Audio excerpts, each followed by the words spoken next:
கர்தார் சிங் துகல் அப்படிங்கிற மிகச்சிறந்த எழுத்தாளர் எழுதின த டாக்ஸி டிரைவர் அப்படிங்கிற சிறுகதைய பத்தி தான் இன்னைக்கு நாம பேச போறோம்.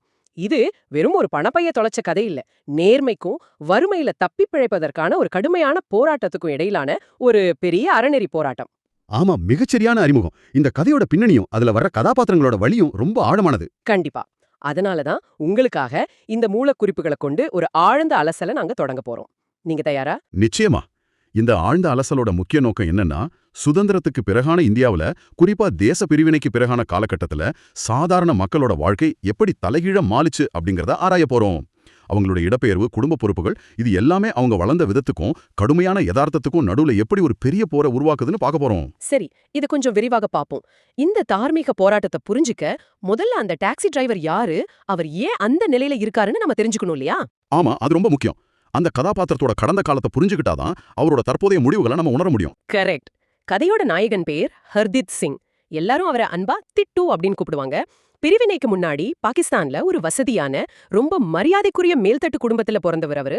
ஆனா 1947 பிரிவினைக்கு பிறகு எல்லாவற்றையும் இழந்துட்டு இந்தியால ஒரு சாதாரண டாக்ஸி டிரைவரா மாறிட்டாரு.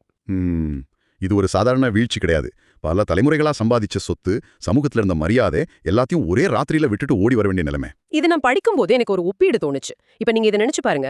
ஒரு பெரிய கார்ப்பரேட் நிறுவனத்தோட சிஇஓ, பல 100 பேரை நிர்வகிக்கிற ஒருத்தர் திடீர்னு தான் குடும்பத்தை காப்பாற்ற ஒரு வாடகைக்கார ஓட்ட வேண்டிய கட்டாயத்துக்கு தள்ளப்பட்ட எப்படி இருக்கும்? அது போலதான் திட்டுவோட நிலைமையும் இருக்கு. அந்த ஒப்பீடு ரொம்ப கச்சிதமா இருக்கு. ஏன்னா 1947 பிரிவினை அப்படிங்கிறது வெறும் நிலங்களை பிரிச்ச ஒரு நிகழ்வு கிடையாது. அது பல வசதியான குடும்பங்களோட அந்தஸ்தை அப்படியே தலைகீழ புரட்டி போட்டுருச்சு. அவங்கள மிக சாதாரண வேலைகளை செய்ய நிர்பந்திச்சது. ஆமா, இந்த மன உளைச்சலை கற்பனை செஞ்சாலே ரொம்ப கஷ்டமா இருக்கு. நேத்து வரைக்கும் வீட்ல வேலைக்காரங்க இருந்திருப்பாங்க. இன்னைக்கு தூசி படிஞ்ச ரோடுகள்ல பயணிகளோட அதிகாரத்தை சகிச்சுக்கிட்டு அவர் டாக்ஸி ஓட்டணும். எக்ஸாக்ட்லி. அவரோட பழைய வாழ்க்கைக்கும் இப்போதைய வறுமைக்கும் இடையில ஒரு பெரிய இடைவெளி இருக்கு. பணத்தை இழந்தாலும் அந்த பழைய வாழ்க்கை அவருக்கு கொடுத்த அந்த நேர்மை மற்றும் கௌரவம் அப்படிங்கிற பண்புகளை அவர் தன் மனசுக்குள்ள இறுக்கி பிடிச்சிட்டு இருக்கார். ஓ, அந்த கௌரவம் தான் அவரை உயிர் போட வச்சிருக்குன்னு சொல்றீங்களா? கண்டிப்பா. அது மட்டும்தான் அவர்கிட்ட மிச்சம் இருக்கிற ஒரே சொத்து. சரி, இப்போ திட்டோட கடந்த காலத்தை பார்த்தோம். இப்ப அவரோட தற்போதைய வறுமையான வாழ்க்கையில நடக்கிற அந்த எதிர்பாராத திருப்புமுனைய பாப்போம். அந்த சம்பவம் நடக்கிறதுனால தான் கதையோட மையப்புள்ளி. ஆமா, ஒரு பரபரப்பான சாயங்காலம். நாள் முழுக்க டாக்ஸி ஓட்டிட்டு ரொம்ப சோர்வா இருக்காரு திட்டு. கடைசி பயணிய ரயில்வே ஸ்டேஷன்ல இறக்கி விட்டுட்டு பாக்கும்போது காரோட பின் சீட்ல ஒரு பணப்பை கிடக்குது. சாதாரண பணப்பை இல்ல, உள்ள கட்டுக்கட்டாக பணம் இருக்கு. ஆமா, நிறைய பணம். ஆனா இங்கதான் விஷயம் ரொம்ப சுவாரஸ்யமா மாறுது. அந்த பணப்பையில எந்த ஒரு அடையாள அட்டையோ பேரோ முகவரியோ இல்ல. முகவரியே இல்லாத ஒரு பெரிய பணப்பை. நான் ஒரு நிமிஷம் யோசிச்சு பார்த்தேன். நான் அந்த இடத்துல இருந்திருந்தா, அப்பாடா, இத்தனை நாள் பட்ட கஷ்டத்துக்கு கடவுள் கொடுத்த அதிர்ஷ்டம் இது அப்படின்னு தான் ஒரு கணம் எனக்கு தோணும். ஆனா திட்டு ஏன் அதை ஒரு அதிர்ஷ்டமா பார்க்கல? அவர் ஏன் உற்சாகம் அடையாம ரொம்ப அதிர்ச்சியும் சங்கடமும் அடைறாரு? அது ஒரு மிகச்சிறந்த கேள்வி. அந்த இடத்துல தான் கர்தார் சிங் துகல் வர்க்க இடைவெளியை, அதாவது அந்த கிளாஸ் டிவைட ரொம்ப நுட்பமா பதிவு பண்றாரு. திட்டு அந்த பணப்பைய பார்த்த உடனே பணக்காரர்கள் தங்களுடைய விலை மதிப்பற்ற பொருட்கள் மேல எவ்வளவு கவனக்குறைவா இருக்காங்க அப்படிங்கறத உணர்றாரு. ஆமாம், இதுக்கு முன்னாடியும் இது போல சில பயணிகள் டாக்ஸில பொருள்களை விட்டுட்டு போயிருக்காங்க இல்லையா? கரெக்ட். அந்த நினைவுகள் அவருக்கு வருது. அந்த பணக்காரர்களோட கவனக்குறைவுக்கும் திட்டுவோட ஏழ்மைக்கும் நடுவுல இருக்கிற முரண்பாடு அவர் ரொம்ப தாக்குது. யாருக்கோ இது சாதாரண கவனக்குறைவு, ஆனா திட்டுவுக்கு அந்த வாழ்க்கையோட போராட்டம். இது நியாயமான ஒரு கோவம் தான். அது மட்டும் இல்ல, அவரோட வளர்ப்பு அவர் அந்த பணத்தை எடுத்துக்க தடுக்குது. தான் ஒரு மரியாதைக்குரிய குடும்பத்திலிருந்து வந்தவன் அப்படிங்கிற பதிவு அந்த பணத்தை ஒரு அதிர்ஷ்டமா பார்க்க விடாம தடுக்குது. அது ஒரு அதிர்ஷ்டம் இல்ல, தன் நேர்மையை சோதிக்க வந்த ஒரு சுமையா அவருக்கு தெரியுது. அந்த சுமைய மனசுல சுமந்துகிட்டே அவர் தான் வீட்டுக்கு போறாரு.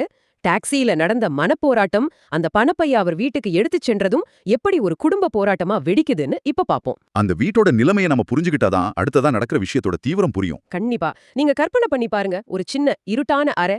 திட்டோட வீட்ல வறுமை தாண்டவமாடுது. அவரோட மனைவி பந்தி, அவங்க குழந்தைங்க எல்லாரும் அடுத்த வேளை சாப்பாட்டுக்கு வழி இல்லாம தவிச்சிட்டு இருக்காங்க. கடன்காரர்களோட நெருக்கடி, அன்றாட போராட்டங்கள்னு ஒரு முடிவில்லாத இருட்டுக்குள்ள இருக்காங்க. ஆமா, பந்தி பல வருஷமா தான் ஆசைகளை எல்லாம் அடக்கி பிழைப்புக்காக போராடி சோர்வடைந்து போன ஒரு தாய். எக்ஸாக்ட்லி.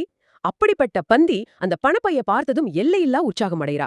இது வரைக்கும் அப்படி ஒரு பெரிய தொகைய வாழ்க்கையில பாத்துறாத தன் மகன் கிட்ட அந்த நோட்டுகளை காட்டி அவ ரொம்ப உணர்ச்சி வசப்பட்டு மகிழ்றா. பந்தியோட இந்த ரியாக்ஷனை நாம தப்பா புரிஞ்சுக்க கூடாது. அவளை ஒரு பேராசைக்காரி என்றோ நேர்மையற்றவள் என்றோ நாம முத்திரை குத்திடக்கூடாது. அப்போ அவங்க செய்தது சரிங்கிறீங்களா? அதாவது அவன் நடைமுறை யதார்த்தத்தோட குரல், வாய்ஸ் ஆஃப் பிராக்டிகாலிட்டி அப்படின்னு சொல்லலாம். பல வருட வறுமையால ரொம்ப சோர்வடைந்த அவளுக்கு உரிமையாளர் யாருன்னே தெரியாத அந்த பணம் கடவுள் கொடுத்த ஒரு வரமாகத்தான் தெரியுது. தன் குடும்பம் உயிர் வாழணுங்கிறது மட்டும்தான் அவளோட குறிக்கோள். கரெக்ட். குடும்பத்தின் உயிர் வாழ்வை அவள் முதன்மைப்படுத்துகிறாள். அதுல அவளை எப்படி தப்பு சொல்ல முடியும்? தப்பு சொல்லவே முடியாது. இத படிக்கும்போது எனக்கு ஒரு உளவியல் கோட்பாடு ஞாபகத்துக்கு வந்துச்சு. அதாவது மாஸ்லோவின் தேவைகள் கோட்பாடு, மாஸ்லோஸ் ஹைரார்கி ஆஃப் நீட்ஸ். பசி என்று வந்துவிட்டால் தார்மீக கொள்கைகள் எல்லாம் பின்னுக்கு தள்ளப்படும் அப்படிங்கிற அந்த உளவியல் கோட்பாடு இந்த சின்னஞ்சிறிய வீட்டுக்குள்ள எப்படி தத்ரூபமா அரங்கேறுது பாருங்க. ரொம்ப சரியான ஒப்பீடு. நீங்க கடல்ல மூழ்கிட்டு இருக்கும்போது தார்மீகத்தை பத்தி யோசிக்க மாட்டீங்க, மூச்சு விடுறத பத்தி தான் யோசிப்பீங்க. ஆமா, ஆனா திட்டோட மனநிலை அப்படி இல்லையே. அவருக்குள்ள ஒரு பெரிய குற்ற உணர்ச்சியும் மனசாட்சியின் போராட்டமும் நடந்துகிட்டு இருக்கு. உண்மைதான். திட்டுவுக்கு உடனே அவரோட பால்யகால நினைவு ஒண்ணு வருது. பாகிஸ்தான்ல அவங்க ரொம்ப வசதியா வாழ்ந்தப்போ அவர் சின்ன பையனா சைக்கிள்ல போயிட்டு இருக்காரு. அப்போ ரோட்ல ஒரு பார்சல் கிடக்குது. ஓ, அந்த பார்சல் இன்சிடென்ட். ஆமா, அதை எடுத்து தனக்கு சொந்தமாக்கிக்க நினைச்சப்போ அவருக்குள்ள ஏற்பட்ட அந்த ஆழமான குற்ற உணர்ச்சியும் வெட்கமும் இப்ப மறுபடியும் அவரை வந்து தாக்குது. அந்த சின்ன வயசு சம்பவம் அவரோட நேர்மையை ரொம்ப ஆழமா செதுக்கியிருக்கு. அதனாலதான் அவரால் அந்த பணத்தை எளிதா ஏத்துக்க முடியல. தன்னிடம் வைத்துக் கொள்ளவும் முடியாது அப்படிங்கிற அந்த மனப்போராட்டம் தான் கதையோட உச்சகட்டம். ஆகவே இதற்கெல்லாம் என்ன அர்த்தம்னு நீங்க நினைக்கிறீங்க?